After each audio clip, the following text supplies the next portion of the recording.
Welcome to my Channel Deep Sleep Mission-DSM. As we begin, I would be delighted if you could share your location in the comments below. It's truly inspiring to witness how far this content travels and to connect with viewers from across the world. The salt water was eating through my sneakers when I first saw it. That impossible hotel standing where Google Maps insisted there should only be ocean. 3 hours earlier, I'd been a normal travel blogger chasing a viral TikTok about Miami Beach's phantom building that supposedly appeared at 3:33 a.m. during storm surges. Now, watching Art Deco architecture rise from the waves like some fever dream, I understood why nobody who filmed it ever posted follow-ups. They never left, but you need to hear this. If you're listening to this right now, wherever you are, check your clock. If it's past midnight, maybe save this for tomorrow. Some stories change things just by being heard. This is one of them. Our story begins now. My name is Jordan Fletcher, and until October 23rd, I documented abandoned places for a living. Had about 80,000 subscribers who loved watching me explore dead malls and forgotten theme parks. The Fontainebleau Legacy Hotel shouldn't have existed. Miami Beach construction records showed nothing built at those coordinates since 1954, when the original Fontainebleau opened 6 blocks north.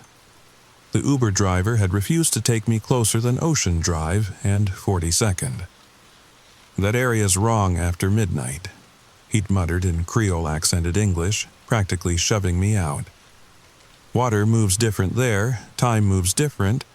I'd laughed it off. Miami locals and their superstitions, right? The beach stretched empty under a crescent moon, just me and the October humidity that made everything feel like breathing through wet cotton. My phone showed 3:31 a.m. 2 minutes. The waves pulled back, way back, like the ocean was taking a deep breath. That's when I saw the outline. Pink stucco and white trim materializing in the moonlight, growing more solid with each receding wave. The Fontainebleau Legacy Hotel rose from the seafoam like it had always been there, dry as August pavement, despite the ocean flowing around its foundation.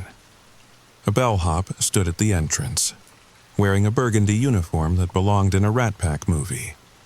His smile never wavered as salt water lapped at his polished shoes. "Good evening, Mr. Fletcher. We've been expecting you." I hadn't told anyone my name, hadn't made a reservation. Hell, this place wasn't supposed to exist. But my feet moved forward anyway, drawn by something stronger than curiosity. The revolving door spun on its own, pulling me through. The lobby hit me with sensory overload. Cigarette smoke that shouldn't exist in 2024, the clink of real glass tumblers, and Sinatra's voice drifting from an authentic vinyl player. Not a speaker system, an actual record player. The registration desk gleamed with that atomic age optimism, all curves and chrome. But the edges kept shifting, like looking at something through water. "Jordan Fletcher, party of one," the desk clerk announced without checking any ledger. Her beehive hairdo defied physics, and her smile belonged on a dentist's billboard.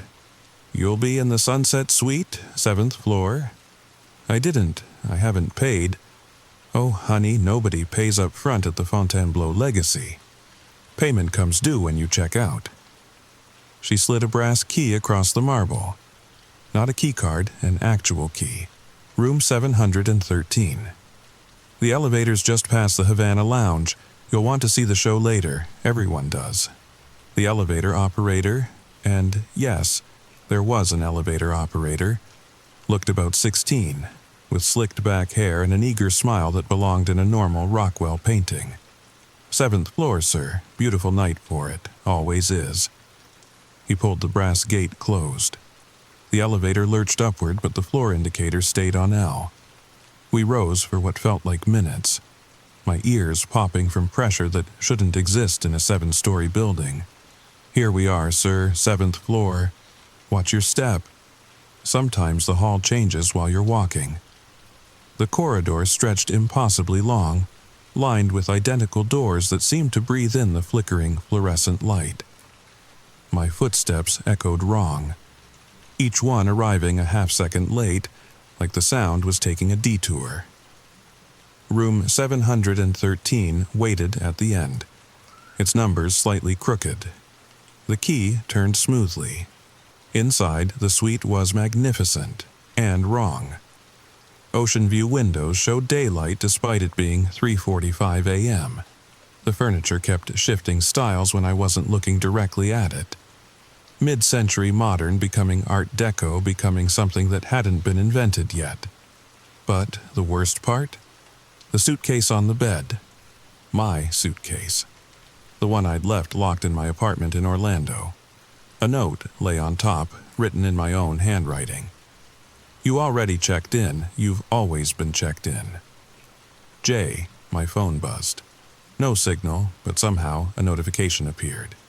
A TikTok comment on a video I hadn't posted yet. The timestamp was October 23, 1954. Great exploration of the Fontainebleau legacy. Can't believe you found it. The commenter's profile picture when it was me.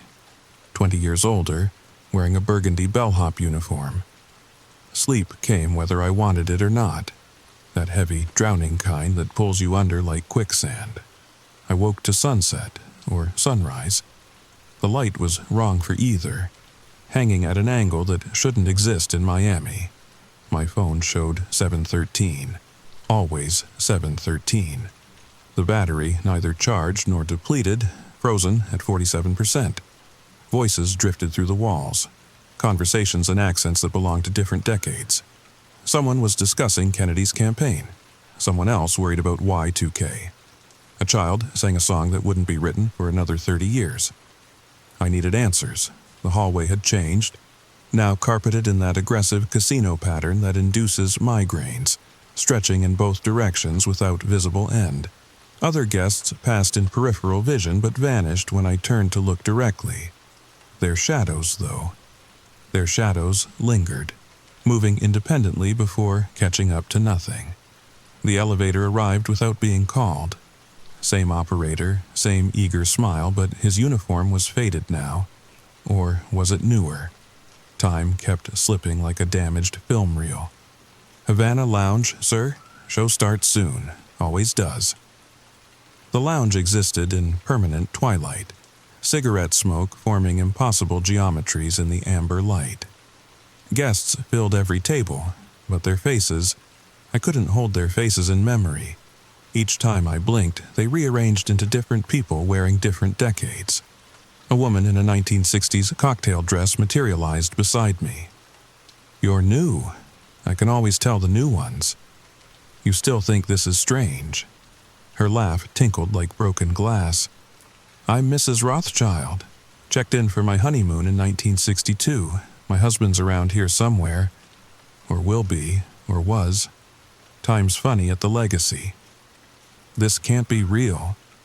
Oh, honey, real is such a limiting concept. We're all real. We're all here. The question is, when is here? She sipped a martini that refilled itself between sips. You came looking for content, didn't you? They always do now. The ones with the little cameras and the followers. But the legacy doesn't let you share its secrets. It shares you instead. A man in a 1980s power suit joined us, his hair defying gravity with what must have been a can of Aqua Net.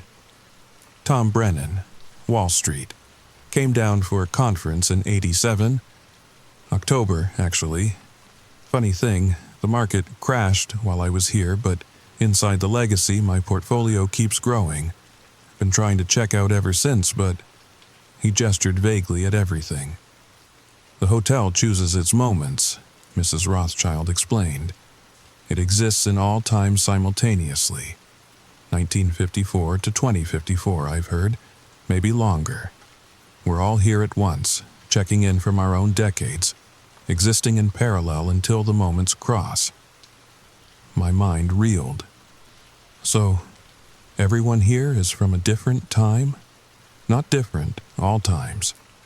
You're here in 2024, but also 1994, also 2034. The you that checked in exists in every moment the hotel does. Look. She pointed to a corner booth. I saw myself.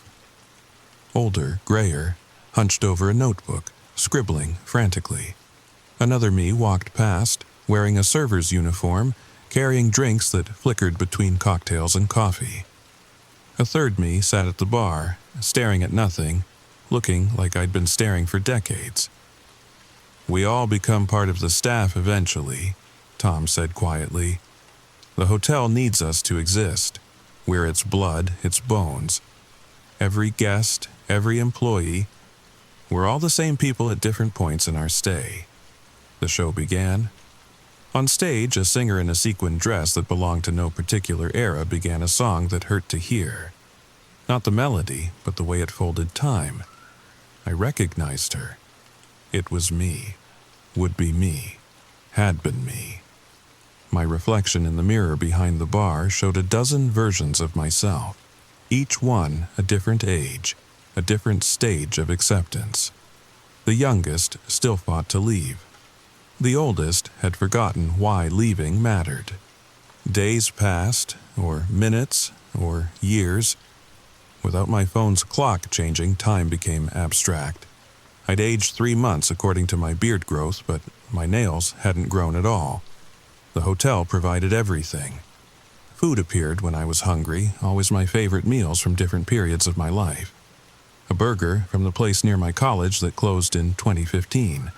My grandmother's cornbread, exactly as she made it before she died when I was 12. Other guests shared their stories in fragments. There was Marcus, a jazz musician from 1958 who still played nightly sets where the audience changed decades between songs. Sarah, a real estate developer from 2019, who'd been trying to buy the hotel only to discover she already owned it. Would own it.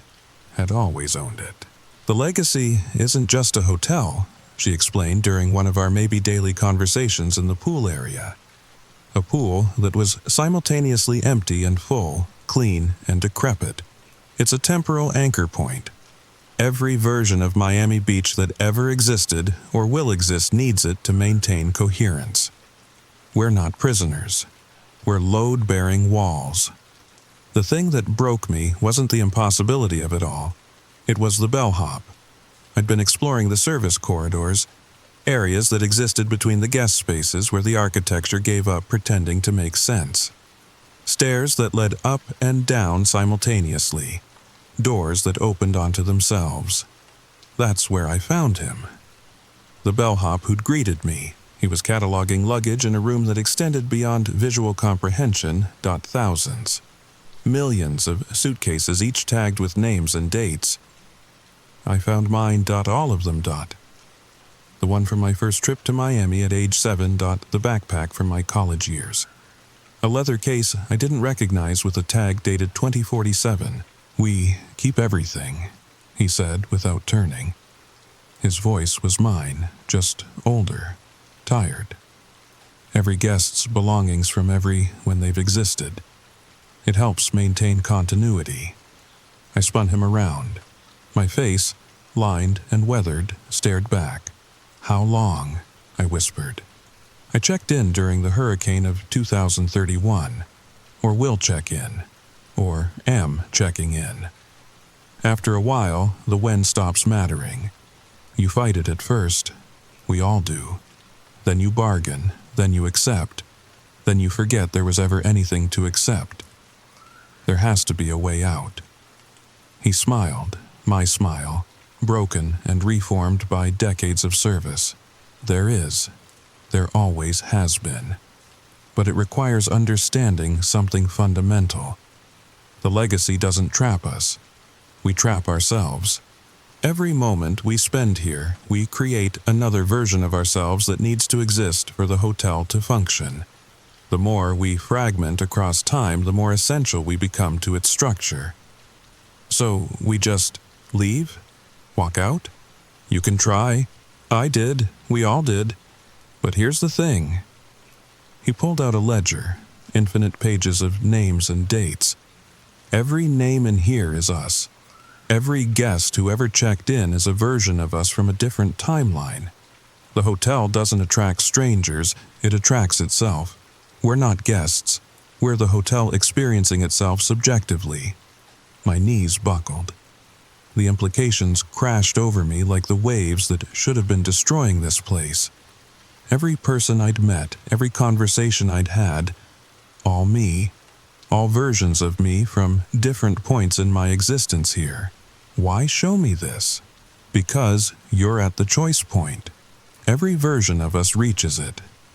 You can accept your role, let yourself fragment completely across all timelines, become fully integrated into the legacy's structure, or ... Or you can remember that you're the one telling this story.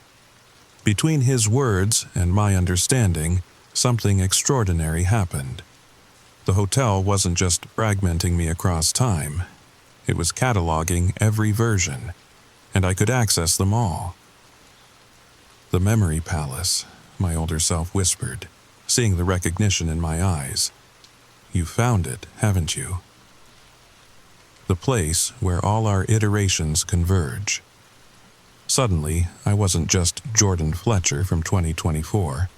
I was Jordan Fletcher, age 7, first seeing the ocean from a Miami hotel balcony, the one whose wonder had somehow called this place into being decades before I was born. I was Jordan Fletcher, age 43, silver-haired and hollow-eyed, still searching for an exit that existed only as a concept. I was Jordan Fletcher, age 68, who'd learned to love the endless recursion, who'd become the head concierge and greeted each new version of myself with genuine warmth. Every conversation I'd had with the other guests flooded back with terrible clarity. Mrs. Rothschild wasn't just another trapped soul. She was me, experiencing the hotel through the lens of a 1962 honeymoon that had never actually happened. Tom Brennan, the Wall Street refugee, was me, processing the concept of eternal growth, infinite portfolios, the mathematics of a market that never crashed because time never progressed. We're not just fragments, I realized aloud. We're every possible version of ourselves that could exist. The hotel isn't trapping us, it's completing us. My older self nodded slowly. The legacy exists because consciousness itself is incomplete. We spend our lives being only one version of ourselves at any given moment. But what if we could be all of them? What if we could experience every choice we didn't make, every path we didn't take? The hotel shuddered again, and this time I felt it in my bones. Not fear, but recognition. The legacy wasn't a prison, it was an archive, a living museum of human possibility. Every person who's ever stayed in any hotel anywhere, my older self continued, has contributed to this place. Their loneliness, their temporary displacement, their dreams of being somewhere else, someone else, it all feeds into the legacy. We're just the latest caretakers, the newest iteration of an ancient pattern. I walked to the window. Outside, Miami Beach existed in all its temporal states simultaneously.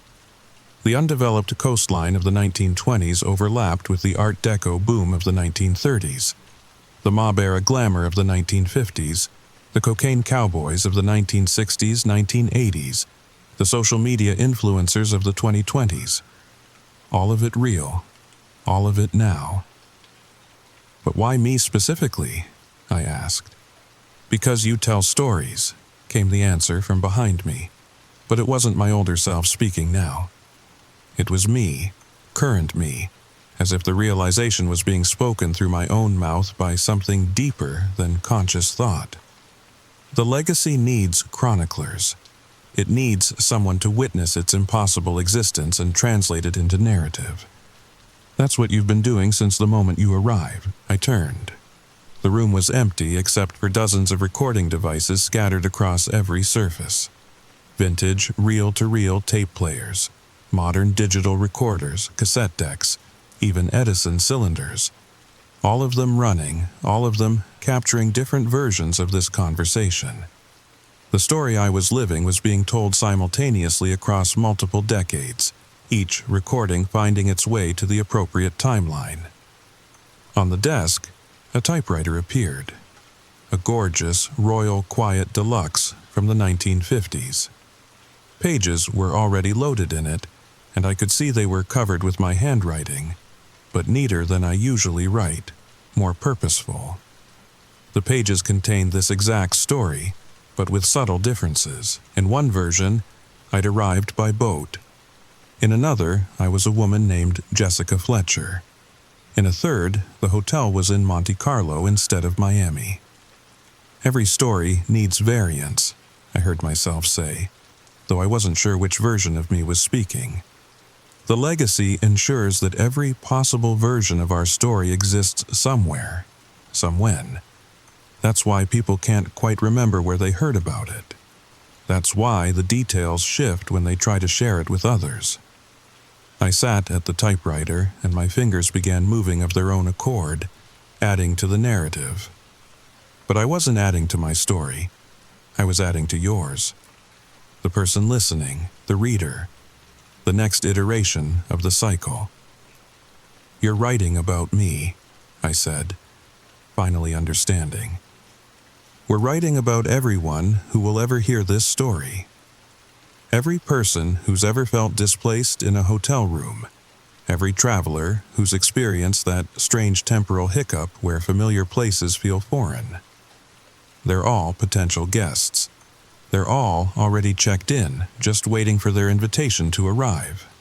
The typewriter keys moved faster now, and I could see the story expanding, growing, creating new branches and possibilities. In one version, the listener is a podcaster who becomes obsessed with finding the hotel. In another, they're a skeptical academic who gets trapped by their own disbelief. In a third, they're someone who figures out how to use the hotel's temporal properties for their own purposes, becoming a time traveler who can never quite reach their intended destination.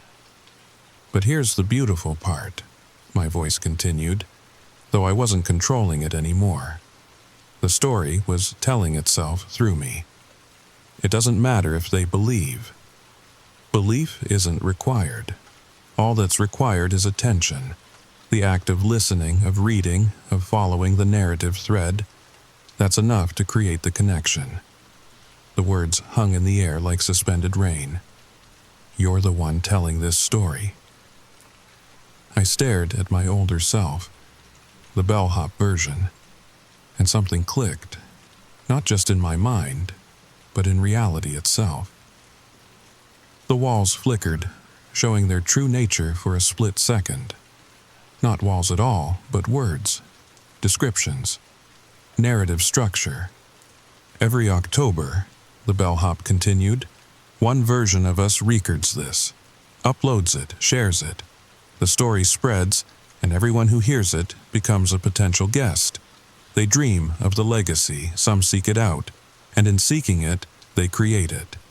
The TikTok videos, all us, every single one. We're not trapped in the hotel, we are the hotel. A story that tells itself into existence using whoever listens as raw material. You're recording this right now, aren't you? Even without your equipment, you're composing it in your head. The perfect viral story. The exact right mix of mystery and horror to spread. I thought about you, the person listening to this, how you'd found this story. The algorithm didn't randomly suggest it. The legacy suggested it. It needs fresh perspectives, new versions of the narrative to sustain itself. But if I know it's a story, I started, does that change anything? You still experienced it. Your fear was real, your confusion genuine, and the person listening, their curiosity is real too. Right now, someone is wondering if the Fontainebleau legacy actually exists. They're already planning to Google it. Some will even go to Miami Beach, stand at Ocean Drive and 42nd at 3:33 a.m. waiting. The hotel shuddered. Not physically, narratively. Like a story becoming aware of itself being told. Here's the truth, my older self said. The legacy exists because people need it to exist. Every generation has its version, a hotel, a house, a ship, a place where time breaks down and identity becomes fluid. We're just the current iteration. And you're about to make a choice. What choice? End the story here, break the cycle, let the legacy fade until someone else dreams it back into being. Or give them what they really want. The twist that makes them need to share it, to spread it, to make it real. I looked around the impossible hotel, at all my temporal duplicates living their borrowed decades. Each one of us had faced this moment. Each one had chosen to continue the story. "What did you choose?" I asked. He smiled. I smiled. We smiled across time. I'm still here, aren't I? But here's the thing about stories. They don't end, they just pause. And right now, someone listening is checking the time. It's late, they're alone, and they're wondering, what if? The hotel began to dissolve, not into nothing, but into words. Into the very story you're experiencing right now. I could feel myself becoming syntax, transforming into narrative structure. But before I completely transformed, I had one last message to record. One last warning to share. If you're still listening, check your surroundings. Notice anything different. A door that wasn't there before? A shadow moving independently? The sound of waves where there shouldn't be any? The Fontainebleau legacy doesn't just exist in Miami Beach. It exists wherever this story is told. And now that you've heard it, really heard it, you've already checked in. Your phone. Look at it right now. The time. Is it 7:13? The battery at 47%? No? Check again in a few minutes, and again. Eventually, inevitably, you'll catch it at that exact moment. And when you do... Welcome to the Fontainebleau Legacy Hotel. You've always been our guest. But here's the real question. The one that will haunt you. If you share this story, if you tell someone else about the hotel that exists in all times at once, are you warning them? Or are you inviting them? Are you the guest, or have you already become part of the staff? The answer is simpler than you think, and more terrifying than you can imagine. You're both. You always have been, you always will be. The Fontainebleau Legacy Hotel isn't just a place or a story. It's a virus of narrative spreading through consciousness, creating itself through the act of being observed. And now you're infected. Every dream about hotels, every moment of déjà vu, every time you check into anywhere and feel like you've been there before, that's the legacy spreading through your timeline, backward and forward, making you into another version of the story. But don't worry, the checkout process is simple. All you have to do is forget. Forget this story, forget my voice. Forget the impossible hotel that rises from the waves. Except, you can't, can you? It's already too late. You're already composing your comment. Already thinking about who to share this with. Already wondering if maybe, just maybe, you should visit Miami Beach. The next time you dream, you'll dream of Art Deco corridors. Of elevator operators who know your floor before you speak. Of a lounge where time folds in on itself. And when you wake, you'll check your phone. 7:13, 47%. A notification for a video you don't remember watching. Welcome to the Fontainebleau Legacy Hotel. We've been expecting you. We've always been expecting you. You've always been here. Check the time right now. I'll wait. Did you see it? That split second where the numbers seemed wrong? That's the hotel, syncing with your timeline. From now on, every hotel you enter will feel familiar. Every elevator will seem to take too long. Every mirror will show one too many reflections. You wanted a story to help you sleep? Oh, you'll sleep. But you'll dream of the legacy, and in your dreams, you'll check in. We all do. We all have, we all will. Sweet dreams, dear guest. See you at 3:33 a.m. The waves are pulling back now. Can you hear them? Even through your headphones, through your speakers, through the story itself. The ocean is breathing, and the Fontainebleau Legacy Hotel is rising from the foam. waiting for you to finally come home. Welcome to the legacy. You've already checked in. You just haven't arrived yet. But you will. Oh, you will. We all do, eventually. The sound of waves fades, or does it begin? Hard to tell anymore. Time's funny at the legacy. Always has been, always will be. Story number 2. Listen closely. What I'm about to tell you happened 3 nights ago at Arlington National Cemetery. I know because I was there, standing guard, watching, and I saw them. The soldiers who still report for duty, long after their final salute. You might think you know Arlington, the rows of white headstones, the tomb of the unknown soldier, but you don't know what happens when the last tourist leaves, when the gates close, and the dusk shift begins. If you're listening to this in bed right now, good. Pull those covers up a little tighter, because once you hear what I witnessed, you'll never look at a cemetery the same way again. The story begins now. My name is Marcus Thompson, 28 years old, former Marine. 3 tours in Afghanistan. I thought I'd seen everything that could shake a man. I was wrong. I took the security job at Arlington National Cemetery 6 months ago. Decent pay, good benefits, and honestly, I needed the quiet. After years of combat, patrolling sacred ground seemed like the perfect way to find some peace. The day shifts were exactly what I expected. Tourists, school groups, veterans paying respects, normal stuff. But then they assigned me to the dusk shift. Thompson. My supervisor, Bill Harrison, called me into his office that Tuesday afternoon, October 17th. I remember the date because, well, you remember the dates that change everything. Bill was a big man, 60-something, silver hair, eyes that had seen too much.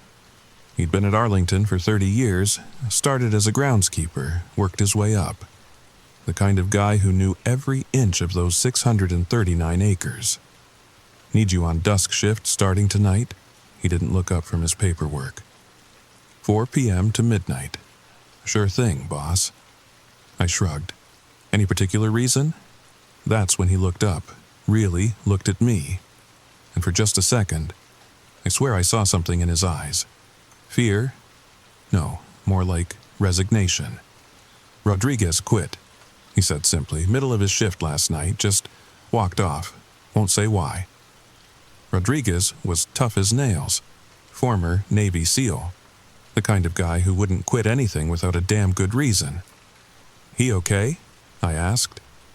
Bill leaned back in his chair. It creaked under his weight. He's fine. Just spooked. You know how it is. Some people can't handle the cemetery at night, all those graves. The history, it gets to them. He was lying.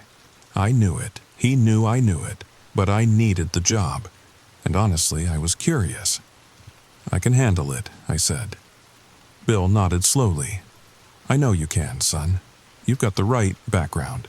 Just remember, your job is to patrol, check the gates, make sure no one's trespassing. That's it. He paused, seemed to consider his next words carefully. And Marcus, if you see anything unusual, don't engage, just observe, report. And whatever you do, he trailed off. What? Don't follow them. Before I could ask what he meant, he dismissed me. Told me to report to the main gate at 4 p.m. sharp. Handed me a radio, new flashlight, and a laminated card with the patrol routes. I should have asked more questions. Should have pressed him on what he meant by them. But I didn't. Part of me didn't want to know. The other part, the part that missed the adrenaline, wanted to find out for myself. 4 p.m. came fast. The October sun was already starting its descent, painting the sky orange and purple. The last tour bus was pulling out as I arrived at the main gate. Families heading home. Kids tired from walking. Parents checking phones. Normal people heading back to normal lives. The other guard on duty was Jake Williams. Young kid. Maybe 22, fresh out of college. He looked relieved to see me. Thank God, he muttered, handing me the keys. All yours, man. Rough shift? I asked. He glanced around nervously, like he was checking if anyone was listening. Just stay on the main paths for the first few nights until you get used to it. Used to what? But he was already walking away, almost jogging to his car. I watched him drive off, tires squealing slightly as he took the turn too fast. The cemetery stretched out before me. 400,000 graves. Each one a story, a life, a death. In the fading light, the white headstones seemed to glow, row after row, perfectly aligned, like soldiers in formation.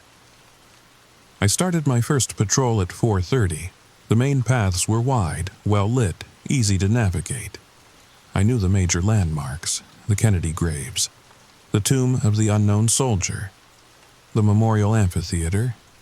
During the day, these places felt sacred, peaceful. But as the sun continued to sink, something changed. It started with the sounds, or rather, the lack of them. Arlington is in the middle of D.C. You should hear traffic, planes from Reagan National, city noise. But as darkness crept in, it got quiet, too quiet. Like the cemetery existed in its own bubble, cut off from the living world. By 6 p.m., the shadows were long, stretching between the headstones like fingers. I was checking the locks on the maintenance buildings when I heard it. Footsteps, measured, rhythmic, military precision. I turned around. Flashlight beam cutting through the growing darkness. Nothing, just rows of graves. Silent, still. I shook my head, told myself it was just my imagination, the cemetery playing tricks, but as I continued my patrol, I heard them again, closer this time, multiple sets, marching in unison. I stopped, listened. The footsteps stopped too. Hello? I called out. My voice seemed too loud in the silence. Cemetery's closed. No response. Just the wind through the trees, leaves rustling, branches creaking. I checked my watch. 6:45, still over 5 hours to go. That's when I saw the first one. Section 60. That's where it happened. The newest section of Arlington, where they bury the soldiers from Iraq and Afghanistan, my brothers and sisters in arms. Heroes who didn't make it home. I was doing my rounds, checking for any signs of vandalism, flowers left by families, making notes in my log. The sun had fully set now, the cemetery lit only by scattered lamps and the moon. 3/4 full, bright enough to cast shadows but not enough to see clearly. I was walking past a fresh grave. The dirt still dark, not yet settled.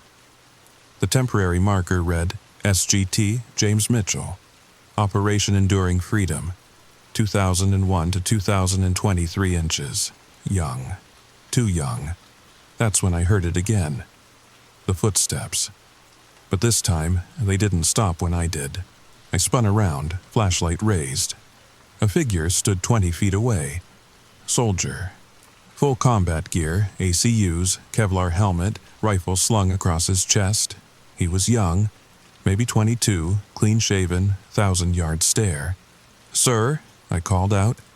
Cemetery's closed. Are you lost? He didn't respond, just stood there, staring through me, like I wasn't even there. I took a step forward. You okay, soldier? That's when I noticed it. The moonlight was passing through him, not around him, through him. I could see the headstones behind him. Faint, like looking through frosted glass, but visible.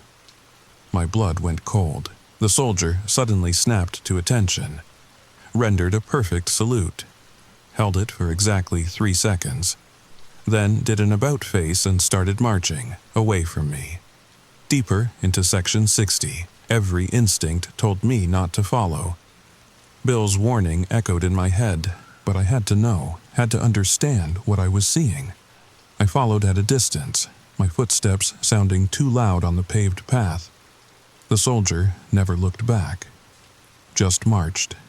Perfect military bearing, like he was heading to formation. He stopped at a specific grave, stood at attention. then slowly began to fade, like morning mist burning off, until there was nothing left but empty air and silence. I approached the grave, shined my light on the headstone. SGT James Mitchell, the same name as the fresh grave I'd just passed. My hands were shaking as I reached for my radio, but what would I say? That I'd seen a ghost? That Sergeant Mitchell was still reporting for duty? I lowered the radio, took a deep breath, tried to process what I'd witnessed. That's when I heard them. More footsteps, multiple sets, coming from different directions. I turned in a slow circle, flashlight beams sweeping across the graves. They were everywhere. Soldiers, Marines, airmen, sailors, all in different uniforms from different eras. World War II, Korea, Vietnam, Desert Storm, Iraq, Afghanistan. Some walked alone, others in small groups, all moving with purpose, with military precision. And they all had one thing in common. They were transparent, see-through. Not quite there, but not quite gone either. I stood frozen, watching this impossible parade. Dozens of them, maybe more, all heading in the same direction, toward the center of the cemetery. One passed within arm's reach, a Marine in Vietnam-era fatigues. He looked young, 19, maybe 20. His uniform was torn, stained with something dark. He glanced at me as he passed. Our eyes met for just a second. He nodded. A small acknowledgement, brother to brother, then continued marching. I don't know how long I stood there, watching them pass. Could have been minutes, could have been hours. Time seemed to stop. Or maybe it just didn't matter anymore. Not here. Not in this place between worlds. Finally, the last one passed. An old soldier, World War I uniform, doughboy helmet. He moved slower than the others, like he'd been making this march for over a century. He paused next to me, turned his head slightly. "You can see us." His voice was like wind through dry leaves, barely there.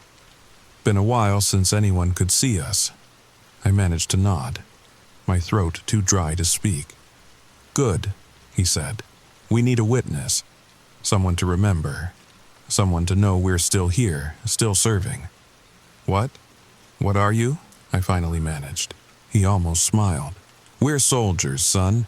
Death doesn't release you from duty, not here, not at Arlington. We guard this place, keep watch, make sure it stays sacred." "Guard it from what?" His expression darkened. "From those who would desecrate it, from those who don't belong, and from..." He paused, looked toward the center of the cemetery. "From the ones who won't rest, the angry ones, the lost ones." "I don't understand." "You will," he said. "If you stay on the dusk shift, you will.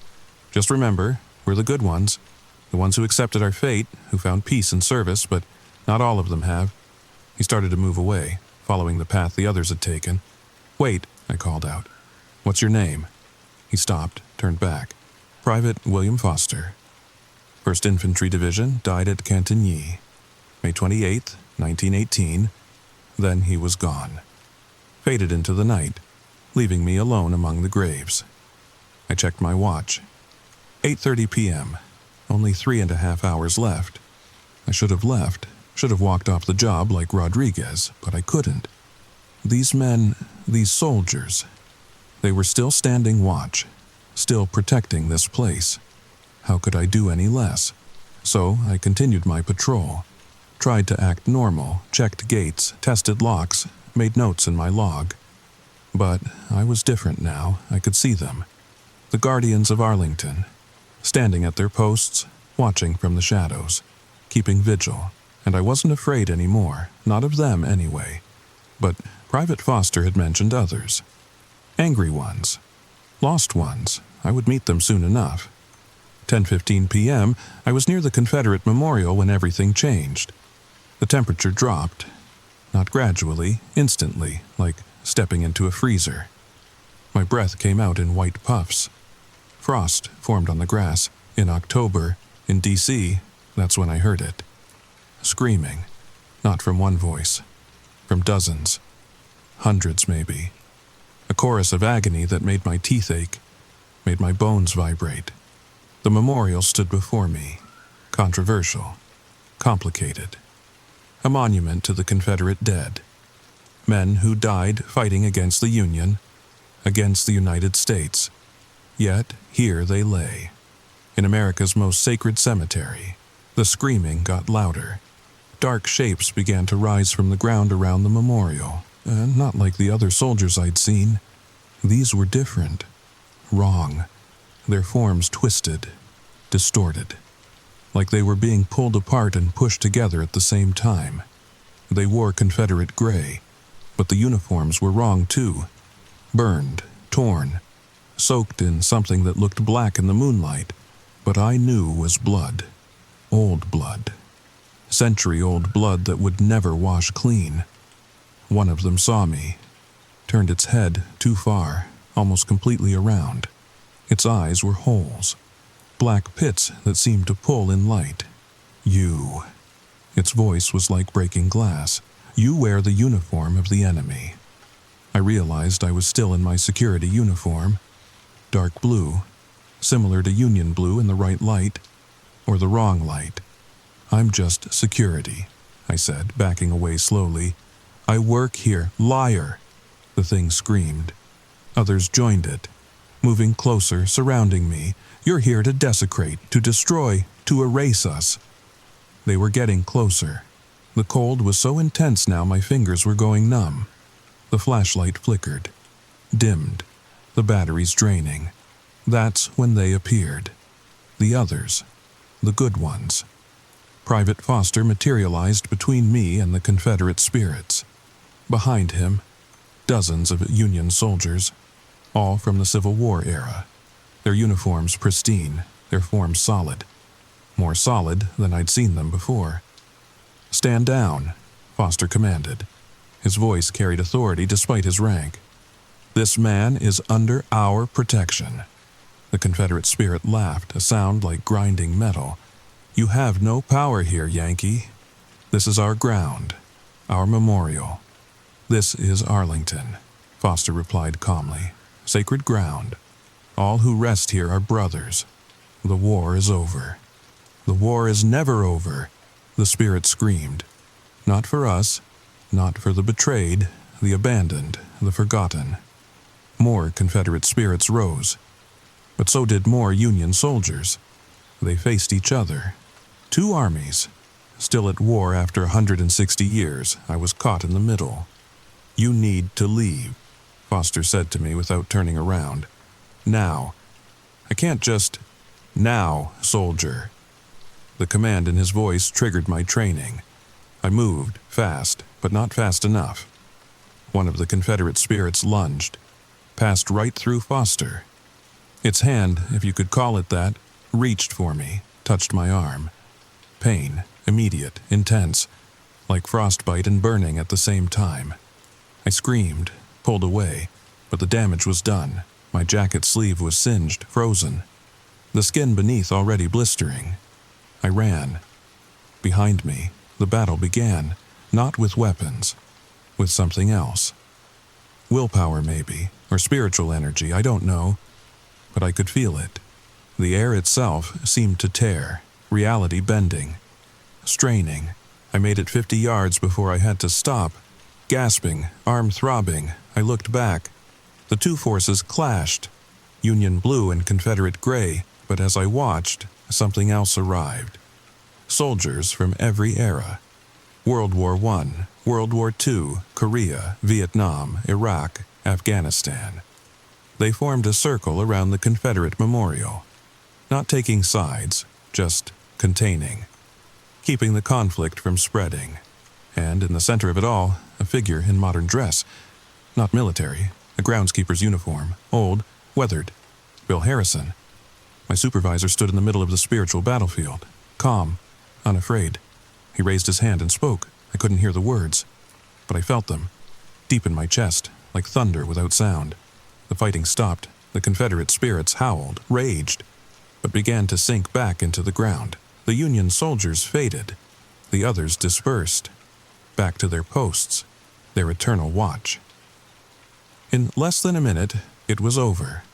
The cemetery was quiet again, the temperature normal, like nothing had happened, except for my arm, and Bill Harrison walking toward me. "Let me see," he said, reaching for my injured arm. I showed him. The blistered skin, the frostbite, the burns. He nodded. "Could have been worse, much worse. Come on. First aid kit in the office." We walked in silence for a few minutes, then I had to ask, "How long have you known?" 30 years, he said simply. "Took me 3 months to see them, another year to understand, another 5 to learn how to keep the peace." "Why didn't you tell me?" He glanced at me. "Would you have believed me? Or would you have thought I was crazy? Quit before your first shift?" He had a point. "Besides," he continued, "not everyone can see them. Out of the 53 guards we've had on dusk shift, only 7 have had the sight. Rodriguez was one, but he couldn't handle it. The responsibility. Responsibility. We reached the office. He opened the first aid kit, started treating my arm. His hands were steady, experienced, like he'd done this before. Arlington isn't just a cemetery, Marcus. It's a crossroads. A place where the living and the dead meet. Most of the spirits here are at peace. They've accepted their fate, found purpose in eternal service, but some, like those Confederate spirits, they're lost. Angry, trapped by their own rage and regret. He wrapped gauze around my arm, gentle but firm. Our job, those of us who can see, is to maintain the balance, keep the peace, make sure the angry ones don't spill over into the world of the living, and make sure the living respect the dead. That's why Rodriguez quit? He couldn't handle it? Bill nodded. He saw them, but he also saw what happens when the balance breaks. When the angry ones get too strong. When they find a way out. Out? You mean into the city, into the world, carrying their rage, their pain, infecting the living with century-old hatred. The thought chilled me more than the Confederate spirit's touch. But you stopped them tonight. We stopped them, Bill corrected. The Guardians, the ones who chose to stay, to serve. They're the real protection. I just help coordinate, mediate when necessary. He finished with my arm, stepped back. So, now you have a choice, Marcus. You can leave. Like Rodriguez, no shame in it. I'll write you a glowing recommendation. Say you got a better offer. Or, you can stay, help us maintain the balance, keep the peace between the living and the dead. It's not easy. It's dangerous. And it's forever. Once you truly accept this responsibility, you're bound to it. Even after... He didn't finish, didn't need to. Even after I die. He nodded. I thought about it, about the soldiers I'd seen. Still serving, still protecting, still standing watch. Private Foster, Sergeant Mitchell, all of them. They'd found purpose in death, meaning in eternal service. I'll stay, I said. Bill smiled. The first real smile I'd seen from him. Good, because there's more you need to know. The Confederate spirits, they're not the worst of it, not even close. 11 p.m. 1 hour left in my shift.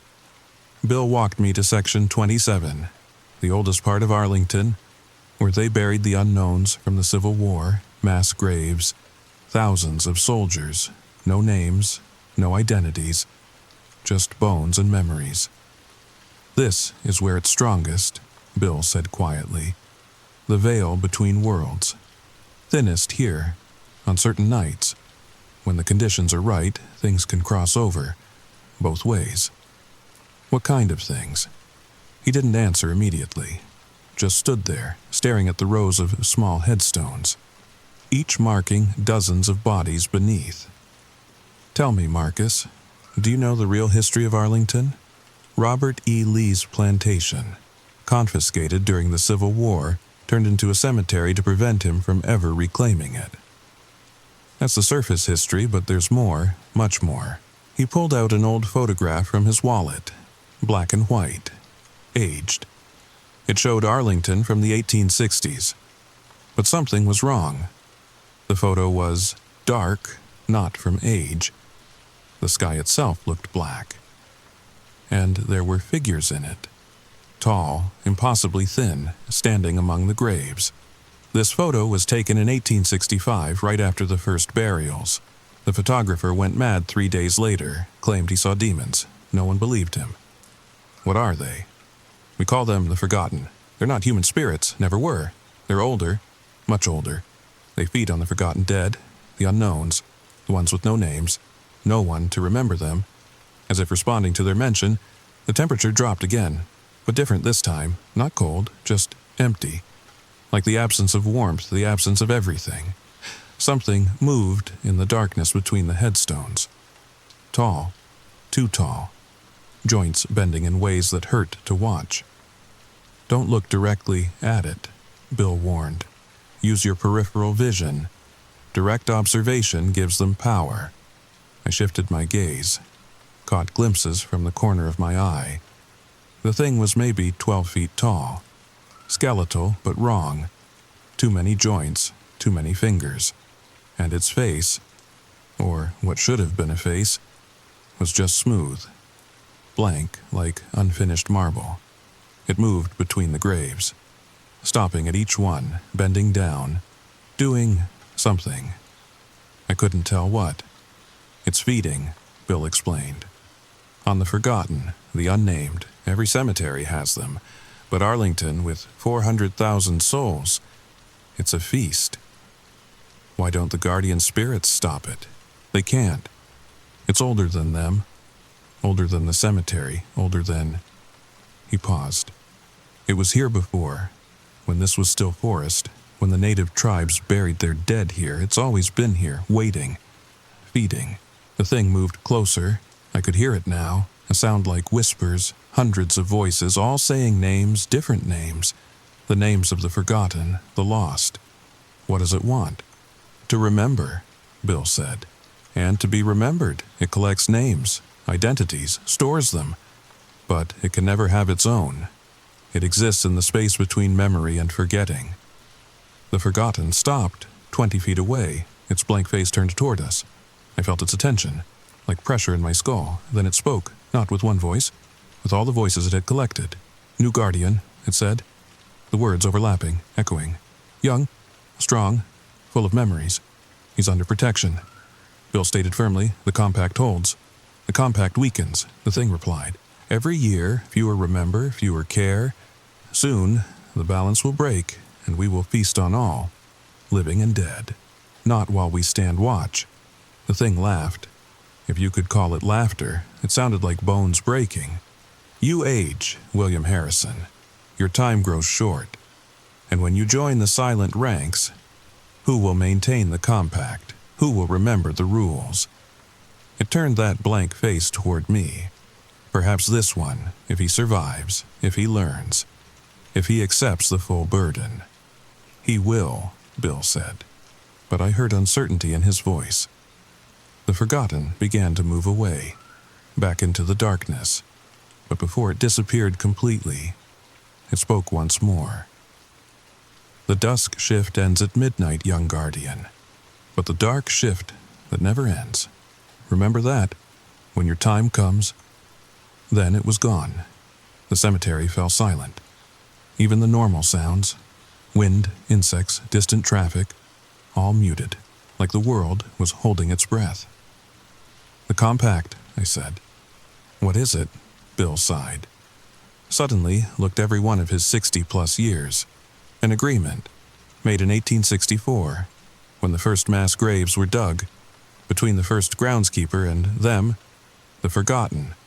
They can feed on the nameless dead, but only the nameless, and only those who have been forgotten for at least a century. In exchange, they don't cross over, don't enter our world.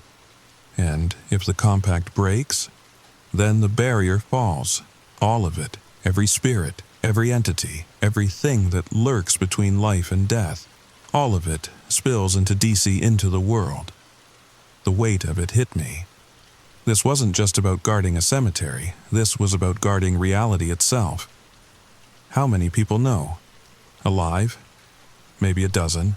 The guards who can see, a few government officials, some priests. It's kept quiet, has to be. Can you imagine the panic? My watch beeped. Midnight. End of shift. But I didn't feel relieved. I felt responsible. Tomorrow night, Bill said. Same time, I'll teach you the roots, the rituals, the words you need to know. The compact must be maintained. I nodded, started to walk toward the gate, then stopped. Bill, when you die, will you stay, become one of the guardians? He smiled sadly. I don't get that choice, Marcus. The living who maintain the compact, we don't get to rest. We become something else, something in between. Not quite guardian, not quite forgotten. We become memories, echoes, maintaining the balance from the space between spaces. That's not fair. Fair? He laughed, bitter, tired. Son, fairness died the first time one human killed another. All we have now is duty, and the hope that someone will remember us, remember our sacrifice. I left Arlington that night different than I'd entered. I'd seen the truth, the real truth, that death isn't the end, that some wars never stop, that some duties extend beyond the grave, and that some shifts never really end. It's been 3 nights since that first dusk shift. I'm still here, still watching, still learning. The spirits know me now. Nod as I pass. The guardians, anyway. The Confederate spirits still rage, but they're contained. For now. And the forgotten, they watch, wait, feed on the nameless dead. Bill says I'm learning fast, that I might be ready to maintain the compact alone sooner than expected. He's sick. Cancer. Maybe 6 months left, maybe less. When he goes, it'll just be me, and the few others who can see, holding the line, keeping the balance, making sure the dead stay dead, and the living stay ignorant. But here's the thing that keeps me up during the day when I should be sleeping. The forgotten was right. Every year, fewer people visit, fewer remember. The names on the headstones fade, the memories die. And when the last person who remembers a soldier passes, that soldier becomes nameless, forgotten. Food for things that should not exist. So I need you to do something. If you've listened this far, if you're still awake, or if this story haunts your dreams, remember them. Visit Arlington. Read the names, especially the old ones, the Civil War sections, World War I, the ones everyone else has forgotten. Say their names out loud. It matters more than you know, because every name spoken, every memory preserved. It strengthens the compact, keeps the balance, holds back the dark. And if you ever find yourself in DC, and you're brave enough, or foolish enough, take a walk through Arlington at dusk. You might not see them, the guardians, the lost, the forgotten, but they'll see you and they'll remember, just like I remember, every night, every shift, every name, because that's what we do. We, the few who stand watch, who guard the veil, who maintain the compact. We remember so the world can forget. But sometimes, late at night, when I'm alone among 400,000 graves, I wonder, who will remember us? Who will remember the guards of Arlington when we're gone? Who will stand watch when the last of us joins the eternal patrol? I guess we'll find out. The dusk shift never really ends, you see. It just changes guards. And one day, maybe soon, it'll be my turn to march those sacred paths forever, to join Private Foster, Sergeant Mitchell, and all the others who answered the final call. Until then, I stand watch. I maintain the balance, I remember, and I hope, God, I hope someone will remember me, because in Arlington being forgotten is the only true death, and the forgotten They're always hungry, always waiting, always watching.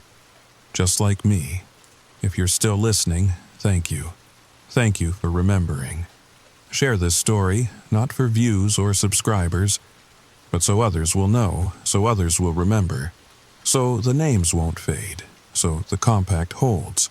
Because every share, every comment, every person who hears this truth, you become part of the watch, part of the guard, part of the thin line between the living and the dead. Welcome to the dusk shift. It never ends. Story number 3. The dashboard compass in my Ford pickup started spinning wildly at 2:47 a.m. I know the exact time because I'd been checking my phone obsessively, waiting for Sarah to text me back. She never did. That spinning compass should have been my first warning to turn around, to head back to Austin and forget about the interview that promised to jumpstart my journalism career. But those lights, those famous Marfa lights dancing on the horizon, they were so beautiful, so hypnotic, and I was too focused on them to notice what was really happening in the darkness between. Before I tell you what I found out there in the desert, what's still out there, I need you to understand something. The lights aren't the mystery. They never were. The lights are just bait. And if you're watching this from anywhere near West Texas, you might already be too close. Now the story begins. My editor at the Austin Chronicle had laughed when I pitched the Marfa Light story. "Kid, that's been done to death," Marcus said, not even looking up from his computer screen. Every paranormal blog, every conspiracy channel, hell, even the travel channels covered it 3 times. But I had an angle. My college roommate's uncle, Frank Delgado, had been a border patrol agent stationed near Marfa for 15 years. 3 weeks ago, he'd called me out of the blue. Said he had something about the lights that nobody knew. Something the government had been covering up since 1973. "They're not what people think," Frank had whispered over the phone, his voice shaky like he'd been drinking, or hadn't slept in days. "The lights are real, sure, but they're not the problem. They're the solution to something worse." The conversation had lasted 47 minutes. I'd recorded it naturally. Frank's voice grew more agitated as he spoke, background sounds suggesting he was in his car, driving. Static kept interrupting the call, not normal cell tower interference, but something rhythmic, pulsing, like a heartbeat made of electromagnetic radiation. "Jake, you don't understand," he'd said during one of those clear moments between the static bursts. "I've been part of this for 12 years now. Started as regular border patrol, but they transferred me to a special unit. Said it was classified anti-smuggling operations. But we weren't stopping drugs or people. We were feeding something, and it's been teaching us." I tried to get more details, but the line went dead. When I called back, the number was disconnected. The drive from Austin to Marfa takes about 6 hours if you don't stop. I left at sunset, figuring I'd arrive around midnight, give myself time to set up before meeting Frank at the observation point at 3 a.m. He'd insisted on that specific time. Said that's when they changed shifts. The Texas highway stretched endlessly ahead, my headlights cutting through darkness so complete it felt solid. I passed through Johnson City, Fredericksburg, then nothing but ranch land and desert scrub for miles. My phone lost signal somewhere past Fort Stockton. The radio stations faded one by one until only static remained. That static, though, it had the same rhythm as the interference during Frank's call. That's when I started talking to myself, a habit from long drives. "Sarah's probably asleep," I muttered, checking my phone again at a red light in a town so small it didn't have a name on the map.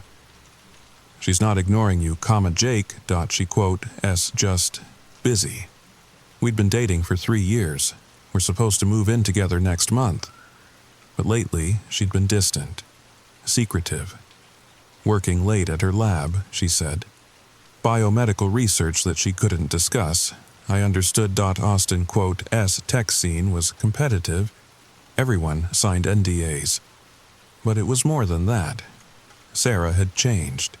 Started having nightmares she couldn't remember. Dot would wake up with equations written on her arms in her own handwriting. Mathematical formulas she claimed not to recognize. Her research supervisor, Dr. Kim, had started calling at strange hours. Always the same pattern. 3 short calls, each lasting exactly 90 seconds. The last text she'd sent was strange, though. Tuesday night, 3 days ago. If something happens, remember I loved you. Don't come looking. I'd called immediately, but she didn't answer. Dot went to her apartment. Her roommate said she'd taken a research position out of state. Sudden opportunity. Couldn't pass it up. But her car was still in the parking garage. Her clothes still in the closet, Dot. And her laptop was gone, the one she'd been so protective of lately, the one she'd taken to the bathroom when she worked at home. The dashboard compass started acting up just as I passed the sign. Marfa, 15 miles. Instead of pointing north, it spun lazily, like it was confused. I tapped it with my finger, Dot. It stopped for a moment, pointing west toward the mountains, then resumed spinning. My phone buzzed. No signal, but somehow I'd received a text from Sarah's number. Turn around, please, they know you're coming. The timestamp showed it had been sent 6 months from now. That's when I saw them for the first time. The lights floated maybe 200 yards from the highway. Orange and white orbs that pulsed and danced, split apart and merged together like living things. I pulled over at the observation area, a small parking lot with a historical marker that dozens of tourists visit every night. But tonight, I was alone. The silence hit me first. Not normal quiet, but the complete absence of sound. No insects, no wind. Even my breathing seemed muffled. I grabbed my camera from the back seat, hands trembling with excitement. This was it, my big break. Through the viewfinder, the lights looked different, clearer somehow. And behind them, shadows. Tall, impossibly thin shadows that moved independently of the lights. I lowered the camera, blinked hard. Without the camera, just the lights, through the lens, shadows. But there was something else. The camera was recording infrared automatically, a feature I'd forgotten about. On the LCD screen, I could see heat signatures moving between the lights. Not human shapes. Too tall, too angular. Moving in patterns that suggested intelligence, purpose. Don't look too long. I spun around. Frank stood 10 feet away, though I hadn't heard him approach. He looked older than his Facebook photos. Gaunt, with deep circles under his eyes. His border patrol uniform hung loose on his frame, and there were symbols embroidered on the collar I didn't recognize, not official government insignia. Frank? Jesus, you scared me. He didn't smile. You came alone? Yeah, of course. Good, good. Anyone follow you? What? No. Frank, what's going on? He walked past me to the edge of the observation area, staring at the lights. When he stood in profile, I could see a scar running from his left ear to his collarbone. Surgical, precise, like something had been implanted and later removed. Started in 1973, government project, not ours. We found something during a missile test, something that had been sleeping under the desert for long time. Sleeping? The Marfa lights appeared 2 weeks later. We thought they were connected to what we'd woken up. Took us 3 years to realize the truth. He pulled out a cigarette with shaking hands. The lights weren't caused by the thing underground. They were put there to keep it contained. Like a fence, but made of something we don't understand. I raised my camera again. Through the lens, the shadows were closer now, much closer, and they seemed to be watching us. Every night, Frank continued, the lights hold it back, but they're getting weaker, and it's getting stronger, learning, adapting. He took a long drag. It figured out how to use our technology, our biology. Started small, insects, rabbits, then cattle. Now what? He turned to me, and I saw fear I'd never seen in another human being. But underneath that fear was something else. Relief. Like he'd been carrying a burden alone for too long. Now it takes people, not many, 1 or 2 a month, hikers, drivers who stop to look at the lights. But lately it's been reaching farther. Austin, San Antonio, taking specific people. My blood went cold. What kind of people? Scientists, researchers, people working on certain projects. He grabbed my arm. His grip was ice cold and I could feel something moving under his skin. Not veins. Something else. Your girlfriend, Sarah Chen. She worked on bioelectric field manipulation, right? The ground seemed to tilt. How do you know about Sarah? She's here, Jake. It took her 3 days ago. She's still alive. They all are. It needs them alive. Frank pulled out his phone. A modified device with additional antennas and a screen that displayed readings I couldn't interpret. The others told me you'd come. They can see probable futures now. Part of the network. Sarah specifically requested that I bring you down. Down where? To see the truth, to make a choice. The same choice she made, the same choice we all made. He looked at his watch, not digital, but something mechanical that ticked with the same rhythm as the static I'd been hearing. Shift change in 20 minutes. After that, the way down will be sealed until tomorrow night. I checked my camera's memory card. Still recording. Whatever was happening, I needed evidence.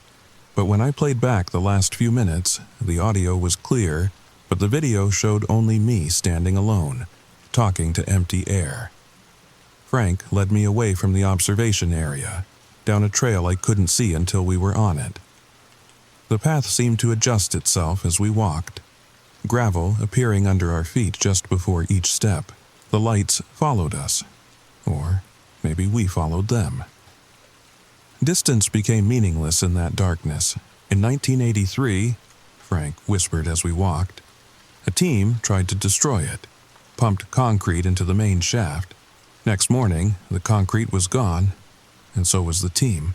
But one of them, Rodriguez, he came back 3 months later, changed. Said it had shown him things.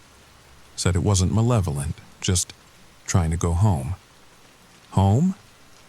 Not from Earth. Crashed here centuries ago, maybe longer. The indigenous people knew about it. Built the lights somehow, kept it contained. But when we started testing missiles, broadcasting radio waves, we disrupted the containment. We passed markers along the trail. Not signs, but arrangements of stones that seemed to shift when I wasn't looking directly at them. Each one was inscribed with dates. 1973, 1983, 1991, 2001, 2012, 2024. Each marker represents a breach, Frank explained. Times when the containment failed temporarily. The thing underneath, it learns from each breach, gets stronger. But so do we. So does it. He pointed ahead to where the lights seemed to be descending into the earth itself. The cooperative began in 1991, after the third breach. We realized we couldn't fight it or contain it alone. We had to work with it. We reached a fence. Government property, the sign said, restricted area. But the fence itself was wrong. The metal posts were too smooth, too uniform, and they hummed with electrical current in patterns that made my teeth ache. Frank produced a key that wasn't quite the right shape for the lock, but when he inserted it, the metal seemed to flow around it, accepting it anyway.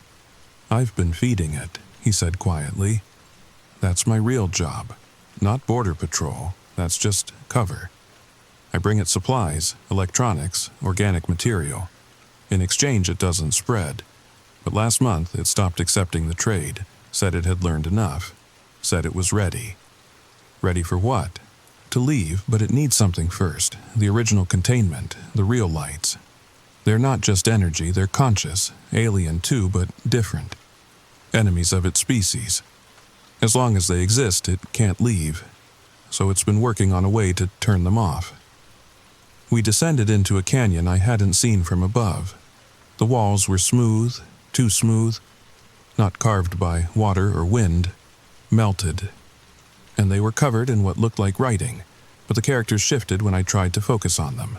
Sometimes they looked like mathematical equations, sometimes like circuit diagrams, sometimes like anatomical drawings of things that shouldn't exist. The writing appears differently to each person, Frank said, noticing my confusion. It reads your mind, shows you the concepts in ways you can understand, but some things can't be translated into human concepts at all. The deeper we went, the more the air itself seemed to thicken, not with humidity but with potential. Like the moment before lightning strikes, stretched out infinitely. Sarah's research, Frank continued, bioelectric fields, the connection between consciousness and electromagnetic energy. It needed someone who understood both, someone who could build a bridge between our technology and theirs. At the bottom of the canyon, a metal door built into the rock face. No handle. Frank pressed his hand against it. Waited. It opened silently, and warm air rushed out carrying the scent of ozone and something organic, something alive. The corridor beyond was lit by the same orange glow as the lights above. The walls were covered in writing, not graffiti, equations, diagrams, some in English, some in languages I didn't recognize, some that hurt to look at. But there were other things too. Photographs of researchers from around the world, maps marking 17 locations globally, and screens, dozens of screens showing feeds from other sites. I caught glimpses of other places like this, a facility carved into ice in Antarctica, an underwater installation off the coast of Japan. Each one staffed by people who looked like Frank, exhausted but determined.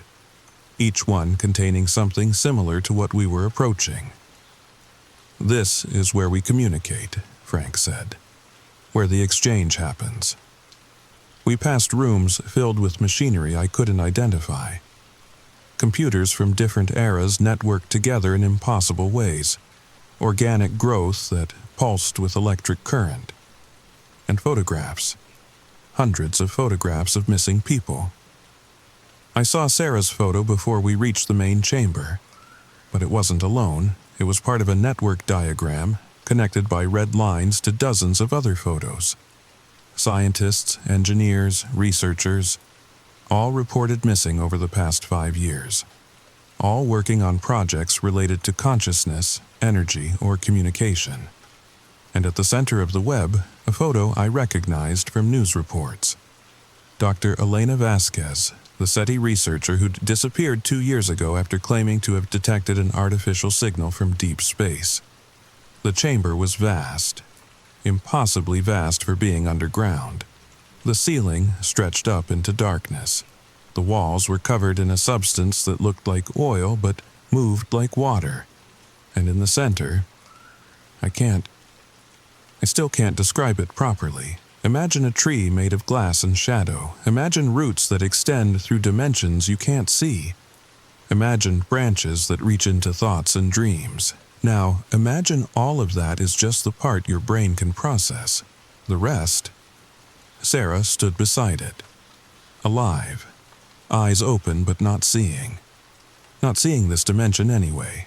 Cables ran from machines to her temples. Her hands moved over keyboards, typing commands in languages that shouldn't exist. But she wasn't alone. Dozens of people stood or sat at stations around the chamber, all connected, all working. Their movements were coordinated, like dancers following the same silent music. "Jake," her voice came from everywhere and nowhere, "you shouldn't have come." "Sarah, I'm getting you out of here." "No. You don't understand. I volunteered. We all did. It showed us what's coming, what's already here. The lights aren't containing it. They're containing something else, something worse. And it's the only thing that knows how to stop it." The thing in the center pulsed. Information flooded my mind. Images, concepts, memories that weren't mine. I saw the crash. 65 million years ago. Not the asteroid that killed the dinosaurs, but something else. Something that had been fleeing across the galaxy for eons, carrying a warning about what followed behind it. I saw the truth. The lights, the original lights, they were a warning system, put in place by something that visited Earth millennia ago. A warning about what was sleeping deeper, much deeper. Not one entity, but millions. A hive that had been dormant since before humans evolved. The crash, the thing Frank had been feeding, it was a refugee, running from the hive. It crashed here and discovered what was sleeping beneath us. For centuries, it had been trying to strengthen the containment. The Marfa lights were its enhancement to the original system, but human activity, nuclear tests, fracking, deep core mining, we'd been weakening the barriers. The hive was starting to wake, and when it woke fully, it would do what it had done to 17 other worlds across the galaxy. It would consume every living thing, process every atom of organic matter, and then move on to the next planet. The refugee had seen it happen, had barely escaped the destruction of its own world. 17 locations worldwide, Sarah's voice echoed. 17 points where they're closest to breaking through. Marfa is just one. The entity here, it's been recruiting, building a network, teaching us to build better containment. By kidnapping people, by asking for volunteers. Everyone here chose this. The alternative is worse. When Rodriguez came back, he'd seen what happens to worlds where the hive wakes fully. Nothing survives, not even the planet itself. Dr. Vasquez stepped forward from her station. She looked older, but also somehow more alive than in any photograph I'd seen of her. Jake, I've been monitoring your approach for weeks. The entity showed me probability cascades. In 73% of futures where you don't join us, you expose the operation within 6 months. Media attention weakens the containment. Public fear creates electromagnetic interference. The barriers fail. The thing pulsed again. More information. The bioelectric research. It wasn't to destroy the lights, it was to strengthen them. To tie them directly to human consciousness. 7 billion minds unknowingly powering a prison for something that would consume us all. But there was more. The network was growing. Other sites around the world were recruiting their own volunteers. The goal wasn't just containment anymore, it was preparation. Because eventually the barriers would fail anyway. When they did, humanity needed to be ready to evacuate, to join the refugees fleeing across the galaxy. The entity was teaching them how to build ships that could travel between dimensions, how to find worlds beyond the hive's reach, how to preserve human civilization even if Earth fell. But people need to know, I said. No. Frank stepped forward. They need to not know. Fear weakens the containment. Disbelief weakens it more. The lights need to be a mystery, a tourist attraction. Something people glance at and forget. The moment they become more than that. The walls shuddered. Dust fell from the invisible ceiling. Warning lights flashed on screens around the chamber. Seismic disturbance, Dr. Vasquez reported. Something's moving in the deep chambers. The morning shift change is causing resonance effects. It's starting, Sarah said. The morning shift. You need to leave, Jake. Go back to Austin. Write your story about the lights being swamp gas or reflections. Make people laugh at anyone who thinks there's something more. I can't leave you here. I'm not here, Jake. Not really. My body is, but my consciousness. I'm everywhere now, part of the network, part of the containment. It's not prison, it's purpose. The most important purpose anyone's ever had. She gestured to the screens around us. I could see feeds from other sites now. Scientists and researchers working in similar chambers around the world. Each one choosing to sacrifice their individual existence to become part of something larger. A defense network powered by human consciousness and alien technology. The entity moved. Or maybe I moved around it. Hard to tell. I saw its true form for just a moment. beautiful and terrible. Ancient and afraid, it was dying, sacrificing itself to keep us safe from something we'd never know existed. "Go," it said in a voice that wasn't a voice. "Tell them the lights are nothing. Tell them it's all a hoax. Make them forget. Make them look away. Their ignorance is our strength." But before I left, it showed me one more thing, a vision of the future. 50 years from now, when the barriers finally fail completely. Evacuation ships rising from secret installations around the world. Millions of humans ascending to the stars, carrying the best of our civilization to new worlds. The few saving the many, even though the many would never know. Frank led me out, back through the corridors, up from the canyon. The sun was rising, the lights were fading. Normal tourists were arriving, laughing, taking selfies. "You'll write the story?" Frank asked. I nodded, understanding finally why every investigation found nothing. Why every serious researcher was discredited. They were protecting us by making us look away. "And Sarah?" "She's saving the world, Jake. They all are. In a way nobody will ever know." He handed me a business card. Blank, except for a phone number. "If you change your mind," he said. "If you want to know more, to help, the offer stands. But once you make that choice, there's no going back." I drove back to Austin in silence. Wrote my article dismissing the Marfa lights as a natural phenomenon. Marcus loved it. Said it was exactly the skeptical take the paper needed. But sometimes, late at night, I check the seismic sensors around Marfa, watch for patterns, count the missing person reports from the 17 locations Sarah mentioned. Oslo, Tasmania, Siberia. Places where lights dance and people disappear and nobody asks questions. The containment is holding, for now. I've started having the dreams. Equations appearing in my sleep. Visions of vast chambers beneath the earth. Voices calling my name in languages I don't recognize. Dr. Kim has started calling me too. The same pattern as with Sarah. 3 short calls, each lasting exactly 90 seconds. And yesterday, I found writing on my bathroom mirror. In my own handwriting, though I don't remember writing it, "The network is calling. How much longer can you resist?" Frank's card is still in my wallet. Sometimes I take it out and stare at the number. Sometimes I start to dial, but each time I stop, because I know what that choice means. I know what I'd be giving up, but I also know what I'd be saving. The reports are getting worse. Seismic activity at all 17 sites. Missing persons cases involving more and more researchers. The barriers are weakening faster than anticipated.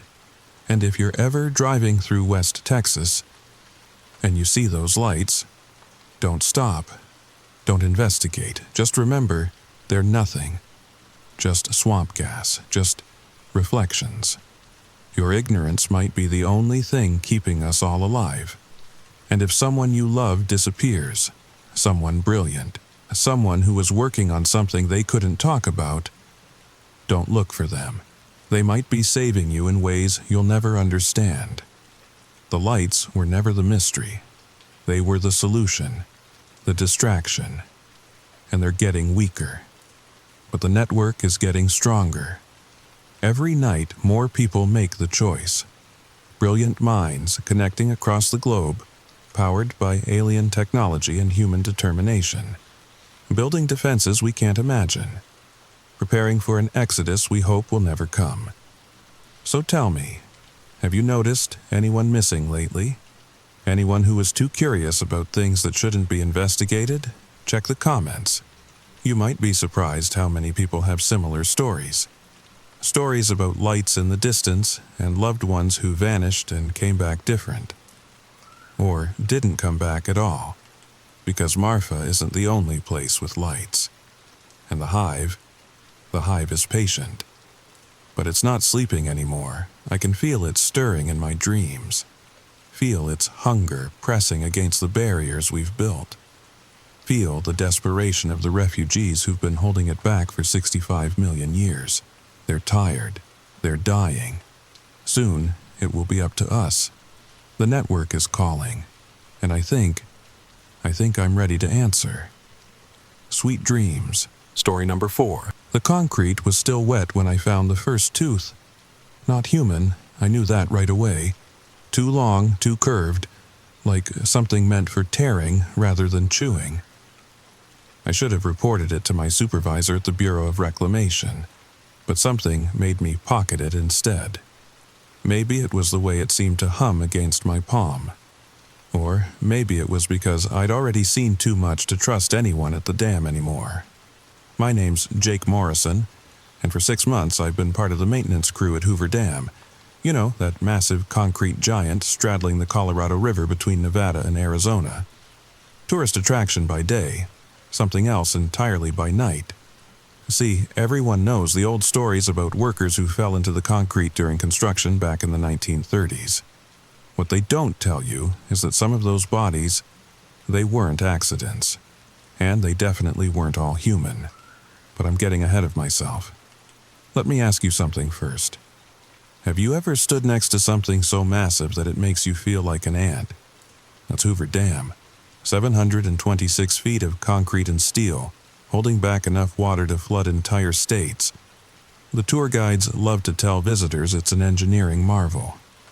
What they don't mention is why we need armed guards at certain access points, or why Section 7B has been sealed since 1947, or why every full moon, the Bureau runs what they call structural integrity tests that require evacuating all non-essential personnel.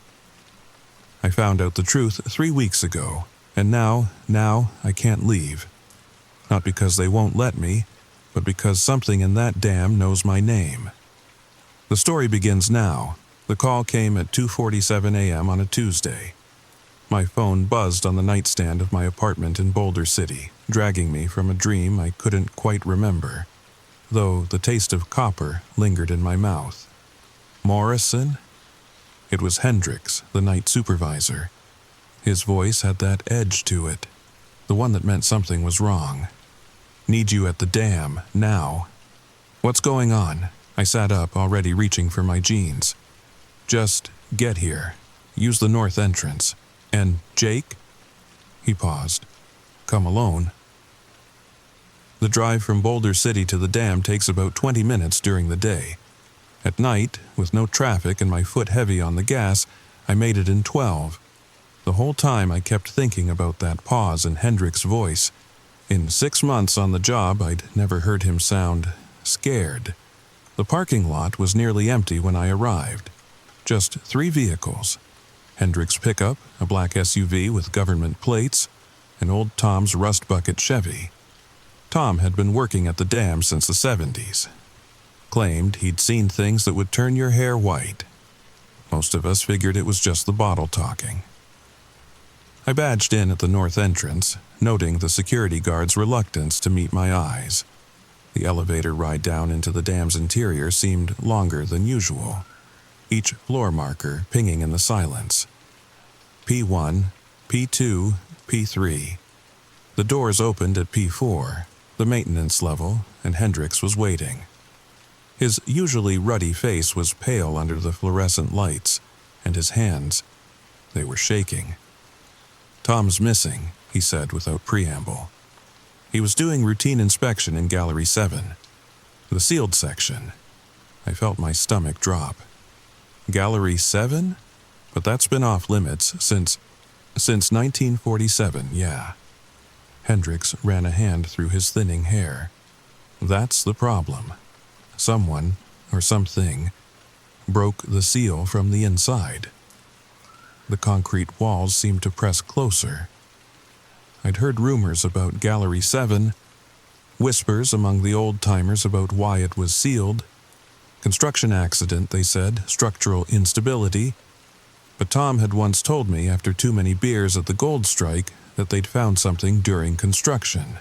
Something that shouldn't exist. The feds?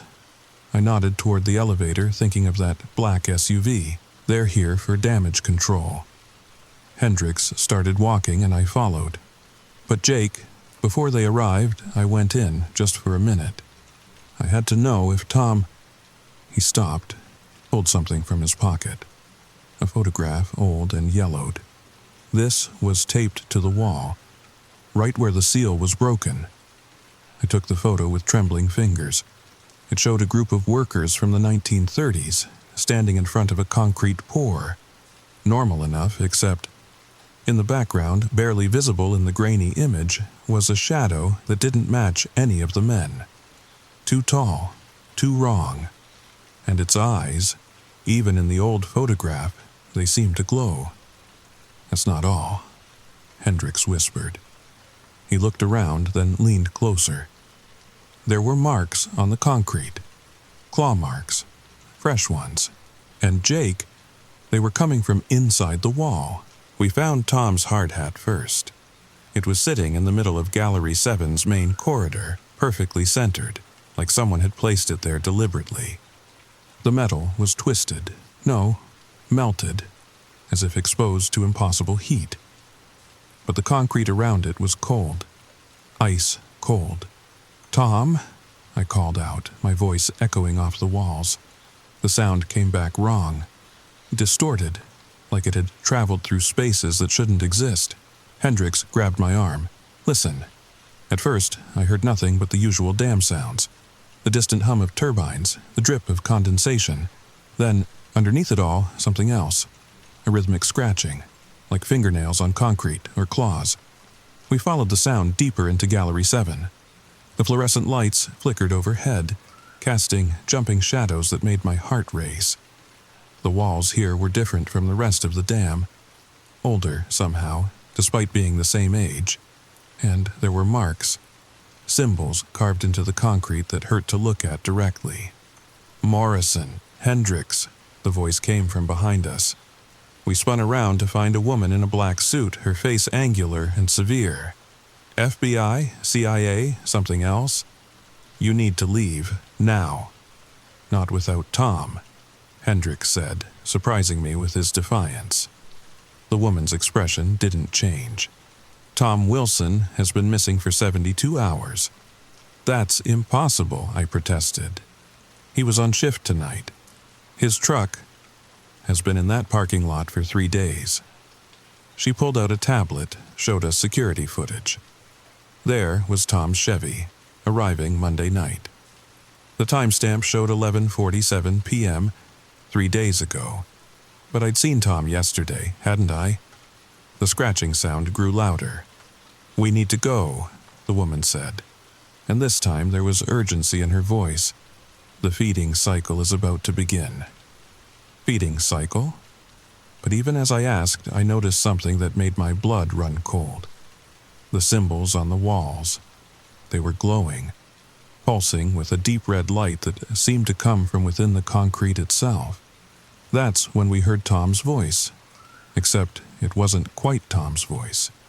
It was Tom's voice speaking words that no human throat should be able to form. Words that made my teeth ache and my vision blur.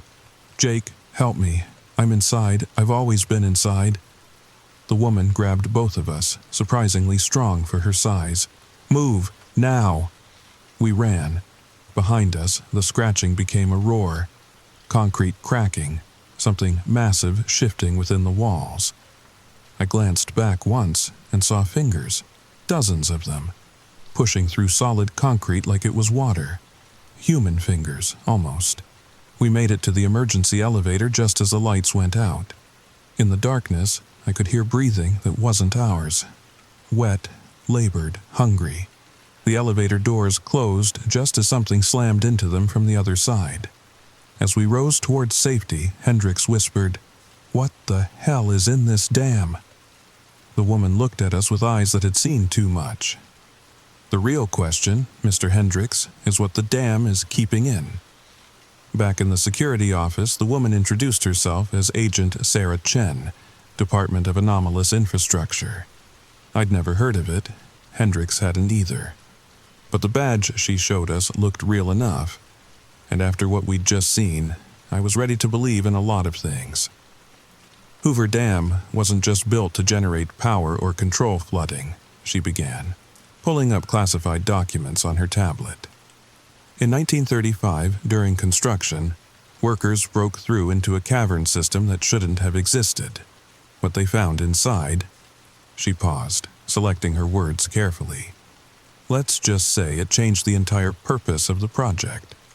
The images she showed us were barely legible. Old photographs that had been deliberately obscured. But I could make out enough. Things that looked like bodies, but wrong. Too many joints, faces where faces shouldn't be. And in the center of it all, something massive. Something that even in the blurry photograph seemed to be watching. They're called the Forgotten, Chen continued. Pre-human inhabitants of this region. They've been dormant for millennia, trapped in the rock. The dam, it's not just holding back water.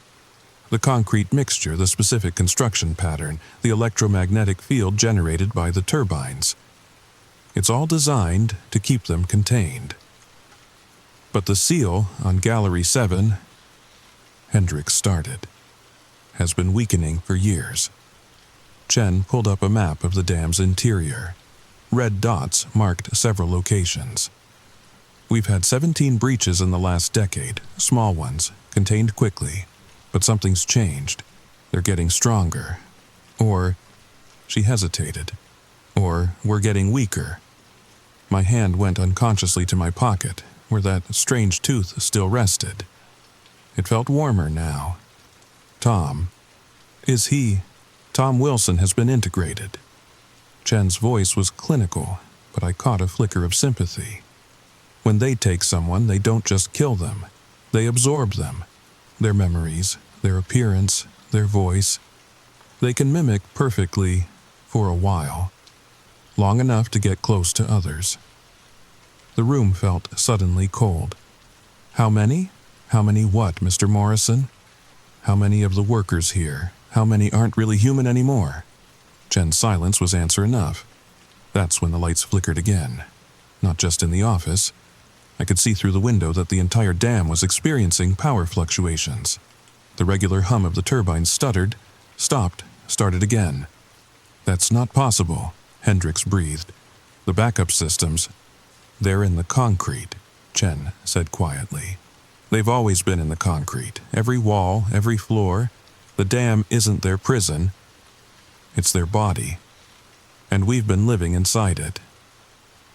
The tooth in my pocket began to burn.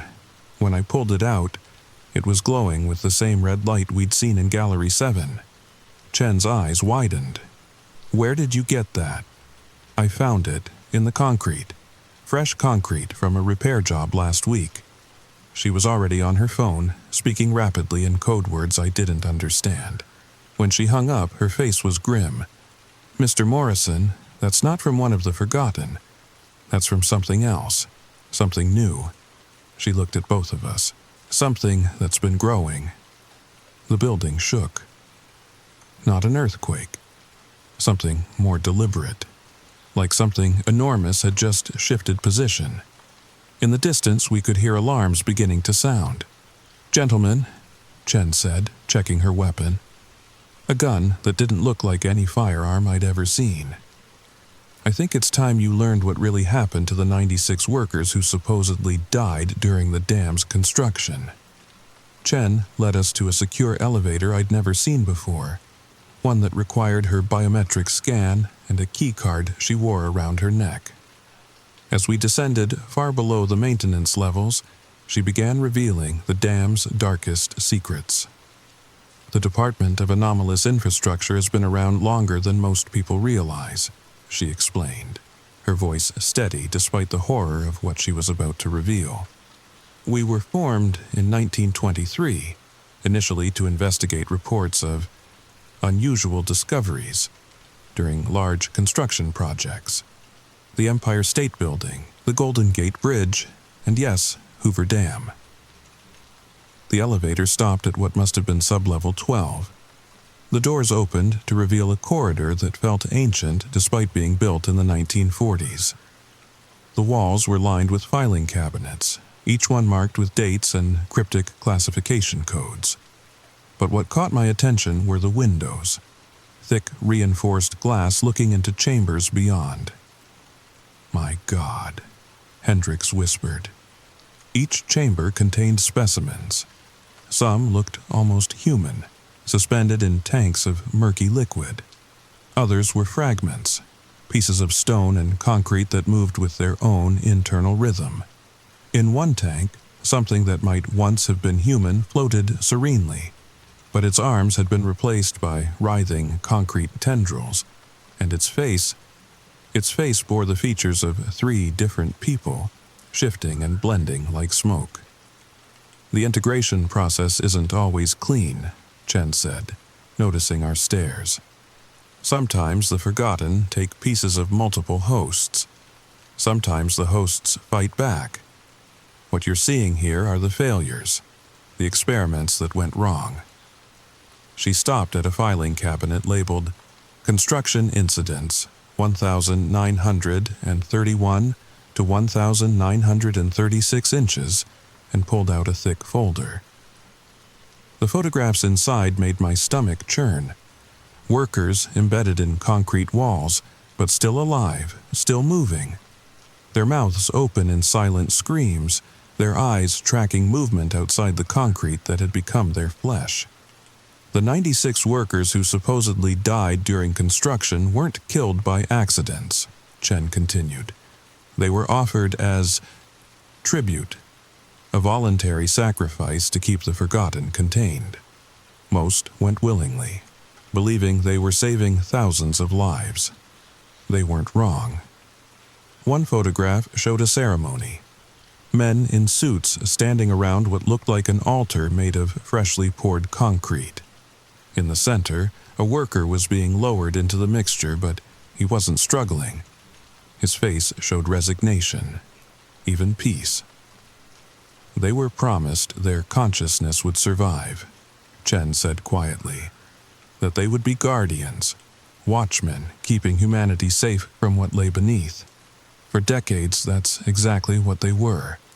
But consciousness decays, and after 90 years, she gestured toward the specimens in the chambers. This is what's left of their noble sacrifice. Hendricks picked up another photograph, this one showing the original cavern the workers had broken into. But the space was vast, carved from solid rock and filled with what looked like cocoons, hundreds of them, each one roughly human-sized. But some of the cocoons were empty, their shells cracked open from within. "How many got out?" I asked. "We don't know. The records from 1935 are incomplete, deliberately so, but we estimate at least a dozen of the forgotten escaped during the initial breach. They've been hiding, learning, adapting, breeding." "Breeding?" The word came out as a croak. Chen nodded grimly. "They don't reproduce like humans. They integrate with existing life forms, animals, plants, even bacteria, creating hybrid creatures that can survive in our world while retaining their hunger for human consciousness. That tooth you found, Mr. Morrison, we believe it came from one of their spawn. Something new, something that's been growing in the dam's infrastructure for years." She led us to another chamber, this one larger than the others. Inside, suspended in a tank that must have held thousands of gallons of fluid, was something that defied description. It was roughly humanoid but massive, at least 12 feet tall. Its skin was concrete gray, but it pulsed like living flesh. Most disturbing were the faces, dozens of them, embedded in its chest and arms and legs, all of them moving, all of them aware. "This is Integration Unit 7, Chen said. It was Tom Wilson's predecessor, a maintenance worker who disappeared in 1987. The Forgotten tried to use him as a template to create a perfect infiltrator, something that could walk among humans undetected. They almost succeeded. The faces in the creature's flesh turned toward us as if sensing our presence. One of them, a middle-aged man with kind eyes, mouthed words we couldn't hear through the thick glass. "Help us," Hendricks read from the man's lips. "Please, help us." "They're still conscious," Chen confirmed. "Every person the Forgotten have taken over the decades. They're all in there somewhere, trapped, aware, suffering." She turned away from the chamber.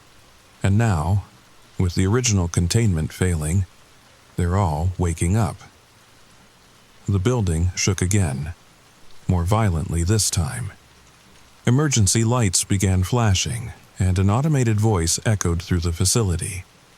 Containment breach in Sector 7. All personnel to evacuation stations. This is not a drill. Chen's radio crackled to life. Agent Chen, we have movement in the primary cavern. Something big is stirring down there. The seismic readings are off the charts. She looked at us with something approaching desperation. Gentlemen, I need you to understand something. What you've seen tonight, this is just the beginning. The mother isn't just some ancient monster. She's intelligent, patient, and she's been planning this awakening for decades. Every person who's ever worked at this dam, every tourist who's ever visited, she's touched all of them, marked them, when she finally breaks free. Another voice came over the radio, filled with static and panic. The water levels are dropping. Something's drawing massive amounts of power from the grid. The turbines are spinning faster than they should be able to. Chen grabbed our arms. We need to get to the surface now. The evacuation protocols are already in motion. But if you're right about that tooth, if something new has been born in the dam itself. She didn't finish the sentence. She didn't need to. As we raced back to the elevator, I caught one last glimpse of Integration Unit 7. The faces embedded in its flesh had all turned toward us now, and they were all smiling. Not expressions of joy or hope, but something darker, something hungry. The creature's massive hand pressed against the glass of its containment chamber, and for just a moment I thought I saw a crack appear in the reinforced barrier. The truth was worse than any ghost story. The 96 workers hadn't died. They'd been transformed, merged with the forgotten as part of a desperate bargain made in 1935. The government had struck a deal. The forgotten would sleep, fed by a steady diet of electromagnetic energy from the turbines, and in exchange, they wouldn't surface and reclaim what they considered their territory, namely, most of the American Southwest.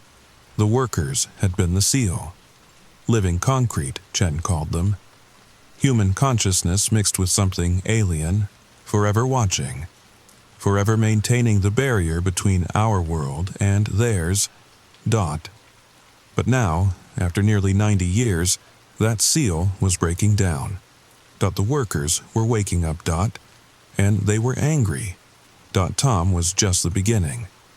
As Chen explained this, the shaking grew worse.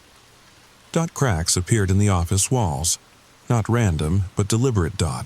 Spelling out words in a language that predated human speech. But somehow, I could read them.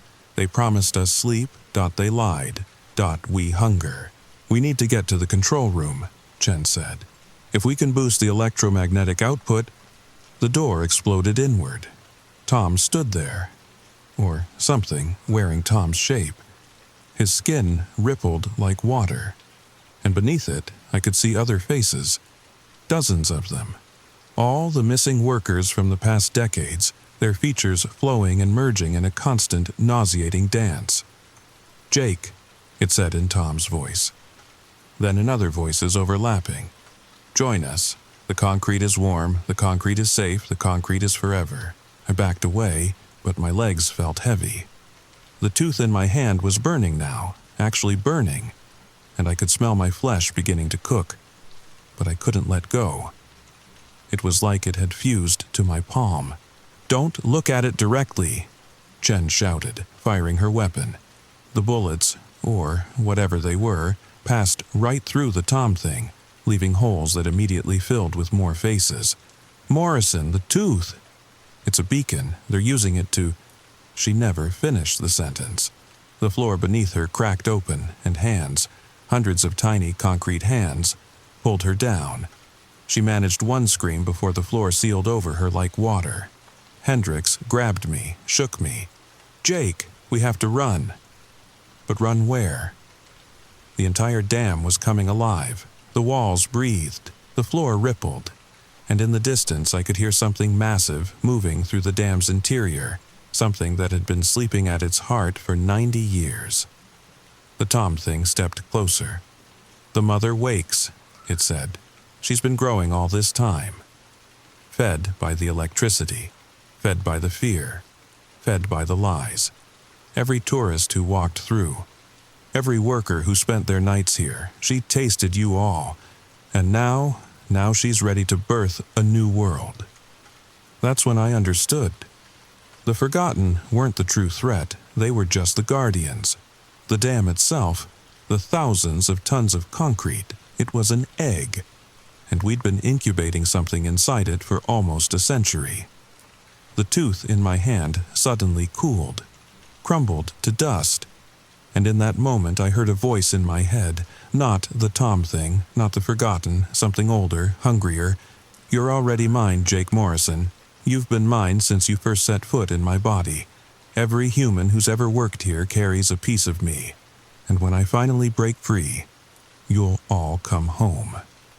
Hendricks was pulling me toward the emergency exit, but I could barely move. Every step felt like walking through thick mud. The dam didn't want to let us go, or maybe part of me didn't want to leave. Behind us, the Tom thing laughed with 100 voices. "You can't escape. No one can. We're in the water now. Every drop that passes through the turbines carries us. Las Vegas, Phoenix, Los Angeles, millions of people drinking us, bathing in us. We're already inside them all, they just don't know it yet." We burst through the exit door onto the observation deck. The sun was rising over the desert, painting the rocks red as blood.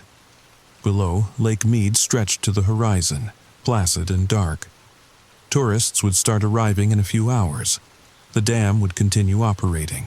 The world would keep spinning, but I knew the truth now. And worse, I could feel it inside me. That presence, growing, waiting. Hendricks collapsed beside me, gasping. "We have to warn someone. The government knows," I said quietly. "They've always known. They've been managing it, feeding it, hoping to control it. Then what do we do?" I looked at my hands. Already, I could see tiny cracks forming in my skin, like concrete beginning to set. The Tom thing had been right, we were all infected. Had been from the moment we started working here. In the distance, sirens wailed, not emergency vehicles, evacuation sirens, the ones they test every first Tuesday of the month. Except today was Thursday. My phone buzzed. A text from an unknown number. Just coordinates and a time. 3 hours from now, somewhere in the deep desert. "There are others," I said to Hendricks. "Others who know. Who've been preparing." I helped him to his feet. "We can't stop what's coming. But maybe we can survive it." As we walked to the parking lot, I looked back at the dam one last time. It looked the same as always. Massive, immovable, eternal. But now I could see it breathing, subtle, rhythmic, like a sleeping giant about to wake. And deep inside, I could still hear that voice, the mother, counting down the days until her birth. Soon, little humans, soon. It's been 3 days since we fled the dam. 3 days since Agent Chen disappeared into the concrete. 3 days since I learned the truth about what sleeps beneath millions of tons of concrete and steel. The news says it was a minor earthquake that caused the power fluctuations at Hoover Dam. They say Tom Wilson had a family emergency and took leave. They say everything is normal, operating at peak efficiency, but I know better. Hendricks knows better, and the 12 other former dam workers we've found, they know better too. We're holed up in an abandoned mining town 50 miles from nowhere. Every night we take turns keeping watch. Not for people, for the concrete things that crawl across the desert floor when the moon is dark, for the voices that call our names from empty wells, for the day when the mother finally breaks free. The infected, we can recognize each other now. There's something in the eyes, a grayness, a hardness. We're changing, slowly but inevitably. The question isn't if we'll become like Tom, it's when, and whether we'll remember who we were when it happens. I've started a journal, documentation, evidence. Maybe someone will find it. Maybe it'll help. Or maybe it'll just be another ghost story about Hoover Dam, another urban legend for tourists to giggle about as they take their selfies. But if you ever visit the dam, if you ever stand on that concrete behemoth and feel the vibration of the turbines beneath your feet, remember this. They say there are bodies in the concrete. They're right. But those bodies aren't dead, they're waiting. And every year, every day, every second, the mother grows stronger. The concrete remembers. The concrete hungers. And the concrete is everywhere now, in your cities, in your homes, in your bones. We built our civilization on a foundation of monsters.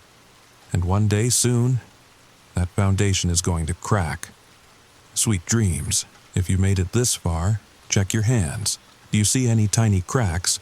Gray lines spreading like spider webs? No? Good, good. You're still safe, still human, still you. But tomorrow, check again. The mother is patient. The mother is inevitable. And the mother is already inside you.